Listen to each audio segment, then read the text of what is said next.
Let's turn to John chapter 15. And this is how we stay alive, okay? I heard Ramon giggle. Staying alive, staying alive. Sorry. I always wanted to do that, Just never had the guts. John chapter 15. And let me give you some insight here on what the Lord says about remaining in Him. And I'm just going to start in verse 4. It says simply this. This is Jesus speaking. Remain in me.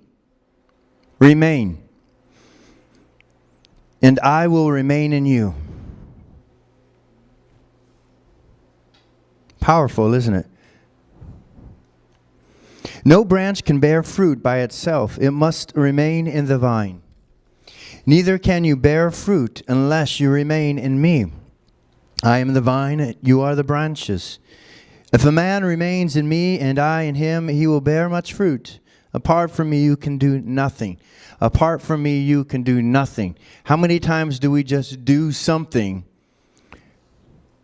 but we're really doing nothing because we're just doing it because we feel guilty and we're supposed to and we're following the rules and this is how it's supposed to be, and we just do it, and people get it, don't they? Don't you get when somebody's doing something because they have to? It's like when I tell my son, tell him you're sorry. He's like, why? Well, you hurt his feelings. Sorry. Yes, you understand what I'm saying? If anyone does not remain in me, he is like a branch that is thrown away and withers.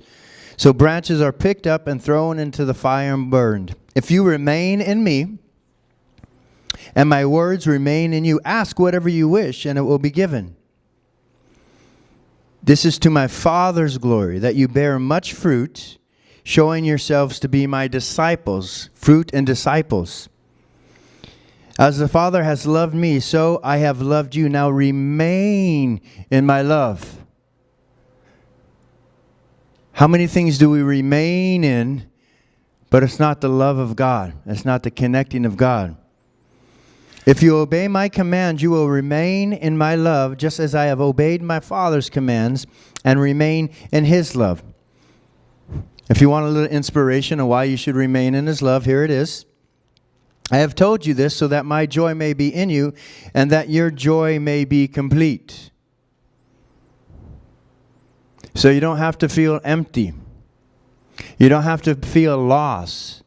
You don't have to feel like, oh my God, why am I here? So you don't have to wonder what's going on with your life where you one big mistake. This joy of God begins to encompass all those areas. I'm not saying you're going to be joy, joy, joy, joy, joy, joy, joy, joy, joy, joy, joy, joy. You understand what I'm saying? But there's a thing of we all suffer and there's a way to get through it. There's hardship and there's a way to get through it.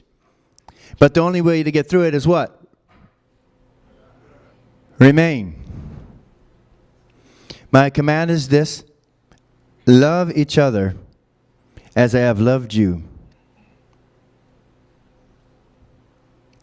Isn't it amazing? Love. Just love each other. And you know what happens when we connect to God and connect with His love? What do? We love back. How many times do you try to give a little bit of love and you haven't connected with God and it's just like, whatever. I love you. I mean, if you've been in a relationship and you got a I love you like that, you're like, dude, get away. I think you got with me. Staying alive.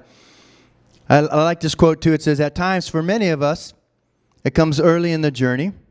It's talking about finding Christ. We soar in a state of ecstasy. At times we run expressing our faith with boundless energy of activism. At times we can barely take a step without fainting.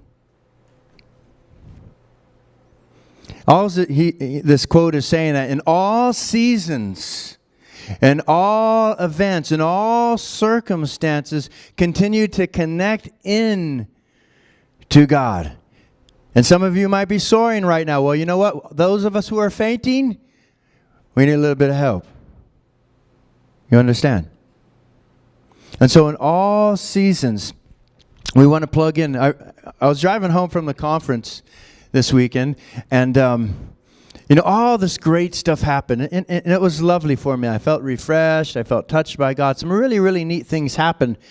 But, it was the last evening. I left Julie there, the rest of our group and people were there. And I went to drive to pick up Josiah. And then suddenly this weird thing happened. This may sound weird. I didn't plan it. I didn't work it. It just happened. I started to feel this peace and this tenderness and this care and this love come upon me while I'm driving. And I just started to cry a little bit. I didn't weep. I'm not a weeper. I've wept maybe 2 or 3 times in my life, and I remember them. But, I had a trickle. A trickle for me, man, is like, a watershed for some of you here. I had a trickle. I was like, oh, my gosh, God's here. And it was good for me. And I went to pick up Josiah. He was at a couple's house. They're Latino. His name is Jesus. Her name's Liza. They're not walking with God. I walk in and they're watching a tattoo show, how to put on tattoos on TLC, I think it was. So I'm sitting down and he goes, so how was it? And he doesn't know the Lord, so I'm thinking, how do I say that? I said, well, you know what? You're absolutely not probably going to get this. But I said, I'm feeling God's love right now as I'm sitting with you. Yeah, huggy. Huggy. I'm feeling it. And he's just sitting there tripping, He got tattoos and he's watching this tattoo show. I said, there's nothing like in this world that offers both pain and sorrow and suffering and joy too. There's a lot of good things to happen too. I said, I'm feeling it right now, Jesus. That's his name. I'm feeling it right now, Jesus. And he doesn't say Jesus, just so you know. So I'm feeling it, Jesus. He said, cool. And then I went on. But, the point of what I'm saying is I had this connection with God in that moment where it just facilitated something special for me at that moment in time. And you know what? I will be able to go for 6 months on that. Me. No, maybe not you. Maybe you guys need some daily stuff, a week stuff. I don't know how you're wired. But for me, man, that's good. Remember, a trickle for me.